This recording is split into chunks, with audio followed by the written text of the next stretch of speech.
हमारा सर्वस्व राधा। खूब नाम जप कीजिए। कतल मचा रखे नकली संतों आचार्यों शंकराचार्यों ने, दुनिया डबो दी। देव श्रद्धा कर रहे, थरा गजब हुई, थरा सिर पैर है कोई। ये दवाई हम दे रहे हैं, पक्की बात मान लेना। अगर राधा राधा जपोगे कोई प्रश्न नहीं करना पड़ेगा, आप देख लेना यहाँ कुछ होने। अपने सदग्रंथों में लिखी हुई सच्चाई का नहीं पता, आपने मूर्ख बना रहे हैं ये संत नकली लोग। इनके पास वो जड़ी नहीं है जिसे तुम्हारा पाप कट गया। दवा मानकर भवरोग की अचूक औषधि राधा राधा राधा। राधे राम सीताराम, राधे राधे। कोई बात हुई? दर्शकों, एक प्रेमानंद जी महाराज हैं जो अधिक चर्चा का विषय बने हुए हैं, जिसका सबसे बड़ा कारण उनकी दोनों किडनियां हैं। कहा जाता है कि प्रेमानंद जी महाराज की दोनों किडनियां खराब हैं, फिर भी वो जीवित हैं, जिसे वो और उनके शिष्य चमत्कार का नाम देते हैं। प्रेमानंद जी महाराज का कहना है कि ये सिर्फ कृष्ण भगवान और राधे राधे का जप करने से हो रहा है, और तो और वो अपने भक्तों को भी राधे राधे का जाप करने के लिए कहते हैं। राधे राधे के कीर्तन और भजन गाते हैं। दर्शकों, वैसे तो और भी बहुत से कथावाचक हैं जो राधे राधे जाप करने के लिए अपने शिष्यों को कहा करते हैं। उनका मानना होता है कि राधे राधे ही सब कुछ है। ठीक वैसे ही प्रेमानंद जी महाराज का भी यही मानना है।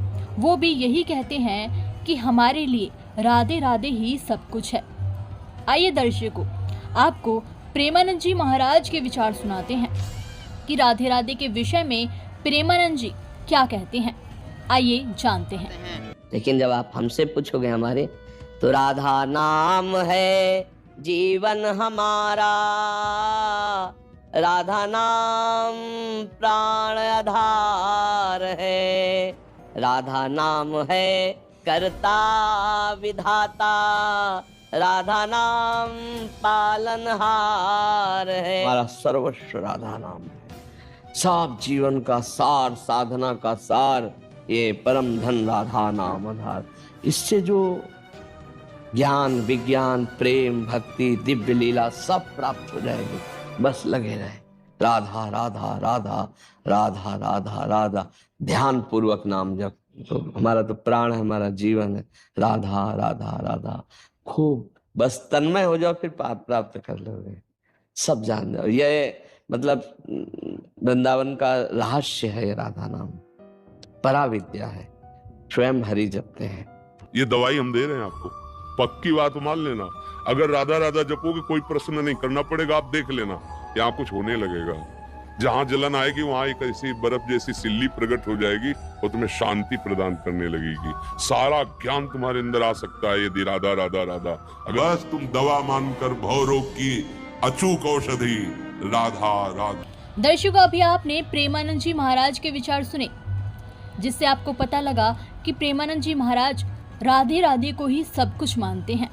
और सिर्फ प्रेमानंद जी महाराज ही नहीं, बल्कि बहुत सी कथावाचक राधे राधे को ही सब कुछ मानते हैं। इसलिए ही अपने शिष्यों को राधे राधे जाप करने की सलाह देते हैं। लेकिन दर्शकों, क्या वास्तव में राधे राधे का जाप करने से मनुष्य के रोग समाप्त हो जाते हैं? क्या राधे राधे जपने से मोक्ष की प्राप्ति हो सकती है? और क्या राधे राधे जैसे मंत्र हमारे शास्त्रों में वर्णित हैं या नहीं? दर्शकों, हम आपको अब संत रामपाल जी महाराज के विचार सुनाते हैं कि राधे राधे के विषय में संत रामपाल जी महाराज क्या कहते हैं।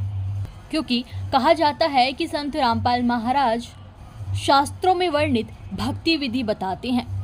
तो आइए संत रामपाल जी से ही जान लेते हैं कि क्या राधे राधे हमारे शास्त्रों में वर्णित है या फिर नहीं। आइए जानते हैं।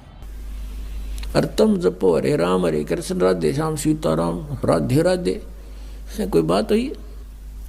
अब एक किसी ने प्रश्न किया कृष्ण के पुजारी तो, कि आपका इष्ट देव कौन है? स्वरूप तन्यों का राधे, और फिर ने कहा श्री कृष्ण जी मेरा इष्ट है। अरे राधे होया कृष्ण जी तेरा इष्ट होया? कमाल की बात कर रहे हैं, बिना अकल की बात। अब राधे श्री कृष्ण जी की वो थी प्रेमिका, और कोई मित्र उससे पहले उसकी प्रेमिका का नाम लेता जूत तोड़े न बाजेगा उनका। यारी तोड़े टूट लेगी उनकी, यानी वो कृष्ण जी की पूजा कर राज देव श्रद्धा कर रहे। थरा गजब ये था, सिर पैर है कोई। हरे राम हरे कृष्ण राधे राधे श्याम मिला दे, चाहे कुछ भी जाप कर ले उसी तो मिले। ये है अनुवाद कर्ता की बकवाद, अज्ञान सोच। और गीता में तो लिखा है 8वें अध्याय के 13वें श्लोक में, ओम इति एकाक्षरम ब्रह्म व्यवहारण माम अनुस्मरण यह प्रयाति तदंदेहम सयाति परमाम गतिम। ओम इति एकाक्षरम ब्रह्म व्यवहारण माम अनुस्मरण यह प्रयाति तदंदेहम सयाति परमाम गतिम। ये देखिएगा अब 13वें श्लोक में है, यहाँ संस्कृत भी पढ़ लेंगे क्योंकि देवनागरी लिपि है।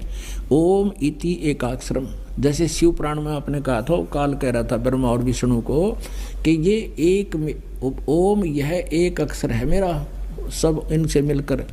ओम इति एकाक्षरम ब्रह्म व्यवहारण माम अनुस्मरण यह प्रयाति तदंदेहम सयाति परमाम गतिम। मुझ ब्रह्म का, माम ब्रह्म, मुझ ब्रह्म का केवल एक ओम यह एक अक्षर है, नथिंग एल्स। हरे कृष्ण हरे राम राधे श्याम सीताराम दिखा दो किधर गीता में, मूर्ख बना रहे दुनिया ने।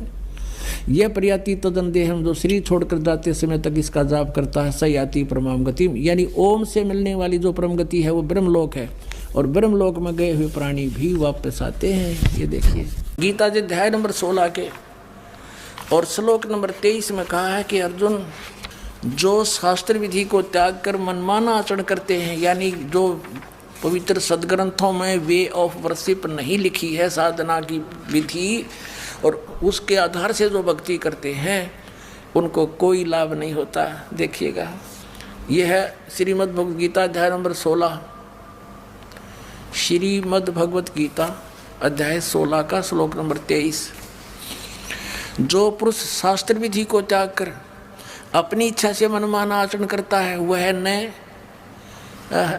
तो सिद्धि को प्राप्त होता है, न परम गति को और न सुख को ही। रूपदास जी वैष्णव परंपरा के थे वह, उन्होंने गले में कंठी डालने के लिए दी जाती है वैष्णव परंपरा की एक पहचान होती है उपदेशी की, एक तुलसी के मनिये की, तुलसी के लकड़ी के मनिये की, मणके की एक ही मणका होता है और सूत में डाला जाता है धागे में। तो उससे पहचान थी वैष्णव महात्मा की। और तिलक ला रखे, जैसे आपने शंकराचार्य लाए देखे ऐसे वही लगा रहे थे। तो वही रूपदास जी भी सरस्वती थे जैसे उनके गुरु जी, तो उसी जैसा वेशभूषा वो स्वयं भी बनाकर एक साधु संत जैसा लग रहा था। तो परमात्मा ने कहा, हे महात्मा जी, आपका ज्ञान अद्वितीय है, मुझे बड़ा आनंद आया है, मैं भटक रहा हूँ, मुझे कहीं मार्ग नहीं मिल रहा, मुझे कोई किसी धर्म मजहब से कोई लेना देना नहीं, मुझे तो अपना कल्याण चाहिए, मुझे कुछ मार्गदर्शन करो। अब धर्मदास जी ने सोचा भाई ठीक है, जब इतनी तड़प है इसके अंदर, फिर वो लगे बताने कि हमारे गुरुदेव ने ऐसे बता रखा है, 68 तीर्थ का तो मैं यात्रा पे निकला हूँ, 68 तीर्थों पे स्नान करूँगा और उनमें से एक तीर्थ हमारा ये मथुरा का ये तालाब भी है, मथुरा भी है। इसके बाद मैं वृंदावन के अंदर गोवर्धन का चक्कर लगाऊंगा। भगवान श्री कृष्ण ने गोवर्धन यानी गिरिराज को हाथ पर उठाया था। और फिर मैं बरसाना जाऊंगा राधा से सिफारिश लवाने के लिए, राधे राधे श्याम मिला दे, क्योंकि राधा जी बरसाने की लड़की थी, श्री कृष्ण से मिलने आया करती थी वृंदावन में, मथुरा में। अब राधा ही मुश्किल से मिल पाया करती किधर रो पीठ के भगवान श्री कृष्ण थे, और ये सिफारिश लुआन जाओ राधा थे, वह राधा ने कृष्ण देखी से बोले आदमी ऐसे भ्रमित कर रखे, राधे राधे श्याम मिला दे, और राधे श्याम मिलाओगी जब वो श्याम मिलेगा, और वो श्याम मिल भी गया तो के केला टूटेगा। हमारे वेद बतावे, गीता बतावे कि इन भगवान से मोक्ष नहीं। और परमेश्वर कबीर जी ने कहा था, गुण तीनों की भक्ति में ये भूल पड़ो संसार, कह कबीर निज नाम बिना कैसे उतरो पार। तीन देव की जो करते भक्ति, उनकी कबू ना हो मुक्ति। और नाम जाप करते थे, राधे राधे श्याम मिला दे, राधे राधे श्याम मिला दे, जय राधे, जय जय राम, राधे श्याम, जय जय हरे कृष्ण हरे श्याम, या कोई और मंत्र ओम जो जगदीश रे, इस तरह के। तो इसमें स्पष्ट कर रखा है कि कहते हैं गीता और भागवत पढ़े ना बूझे शब्द ठिकाने नु, और मन मथुरा दिल द्वारका नगरी क्या करे बरसाने नु। अब ये जाते थे ना वहाँ गोवर्धन की फेरी देने जाते हैं वृंदावन में, तो वो कहते हैं बरसाना जरूर जाना चाहिए। किस लिए? कि बरसाने की राधा थी, राधा जी थी, और राधा जी से सिफारिश करवावे, राधे राधे श्याम मिला दे। राधे ने श्याम को आसानी से मिला करता है, वह बिरन कितने तरफा करती, लोग उसके बूंदी अच्छी कहा करते, कोई गुंडी कहा करता। उस समय कोई पसंद नहीं करा करता। वो एक लड़की जाकर किसी व्यक्ति से मिला दूर देश में, लेकिन वो चले गए, हमने बाद में उनकी कथाएं बना ली। अब राधे राधे श्याम मिला दे।